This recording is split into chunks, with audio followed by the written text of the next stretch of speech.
دنیا کا وہ واحد نمازی جس کے لیے ابلیس یعنی شیطان فجر کے وقت تک چراغ لے کر کھڑا رہا۔ یہ ایک ایمان افروز واقعہ اگر آپ کو پسند آئے تو کمنٹ میں اللہ اکبر لکھ کر اللہ کی قدرت چینل کو سبسکرائب کر دیں۔ شکریہ۔ اللہ تعالیٰ نے مسلمانوں پر 5 نمازیں فرض کی ہیں۔ یوں تو ہر نماز ہی اہم اور اہمیت کی حامل ہے، تاہم ان 5 نمازوں میں 2 نمازوں کی اہمیت بہت زیادہ ہے، جن میں ایک نماز فجر اور دوسری نماز عشاء ہے۔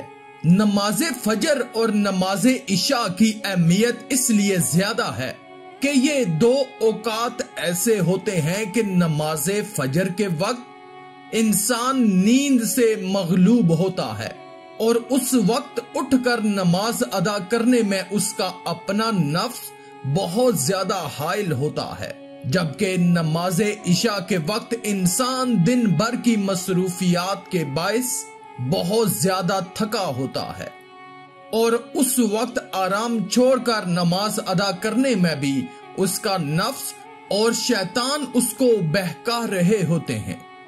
نماز فجر کی اہمیت کا اندازہ اس روایت سے لگایا جا سکتا ہے کہ اس کی کتنی اہمیت ہے۔ روایت میں آتا ہے کہ ایک شخص صبح سویرے اٹھا، صاف ستھرے کپڑے پہنے اور مسجد کی طرف چل پڑا تاکہ فجر کی نماز با جماعت ادا کر سکوں۔ رستے میں ٹھوکر کھا کر گر پڑا اور سارے کپڑے کیچڑ سے بھر گئے۔ واپس گھر آیا، لباس بدل کر واپس مسجد کی طرف روانہ ہوا، پھر اسی مقام پر ٹھوکر کھا کر گرا اور کپڑے گندے ہو گئے، پھر واپس گھر آیا اور لباس بدل کر دوبارہ مسجد کو روانہ ہوا۔ جب تیسری مرتبہ اس مقام پر پہنچا تو کیا دیکھتا ہے کہ ایک شخص چراغ ہاتھ میں لے کر کھڑا ہے اور اسے اپنے پیچھے چلنے کو کہہ رہا ہے۔ وہ شخص اسے مسجد کے دروازے تک لے آیا۔ پہلے شخص نے اسے کہا کہ آپ بھی آ کر نماز پڑھ لیجئے۔ وہ خاموش رہا اور چراغ ہاتھ میں پکڑ کر کھڑا رہا، لیکن مسجد کے اندر داخل نہیں ہوا۔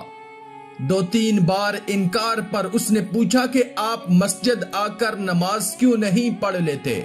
دوسرے شخص نے کہا کہ اس لیے کہ میں ابلیس ہوں۔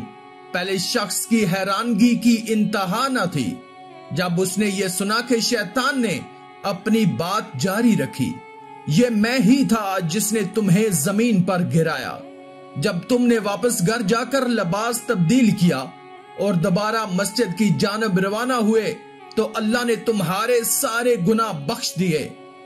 جب میں نے دوسری مرتبہ تمہیں گرایا اور تم دوبارہ لباس پہن کر مسجد کو روانہ ہوئے تو اللہ نے تمہارے سارے خاندان کے گناہ بھی بخش دیے۔ میں ڈر گیا کہ اگر اب میں نے تمہیں گرایا اور تم دوبارہ لباس تبدیل کر کے مسجد کی طرف چلے تو کہیں اللہ تمہارے سارے گاؤں کے باشندوں کے گناہ نہ بخش دے، اسی لیے میں خود تمہیں مسجد تک چھوڑنے آیا ہوں۔ آخر میں اللہ رب العزت سے دعا ہے کہ اللہ ہمیں نیک اعمال کرنے اور برائی سے بچنے اور بچانے کی توفیق عطا فرمائے، آمین یا رب العالمین۔ آج کی اس ویڈیو میں تھا بس اتنا ہی۔ مزید اسلامی ویڈیوز حاصل کرنے کے لیے اللہ کی قدرت چینل کو سبسکرائب کر دیں اور ساتھ میں موجود بیل کے آئیکن کو دبا کر آل پر کلک کر دیں۔ شکریہ۔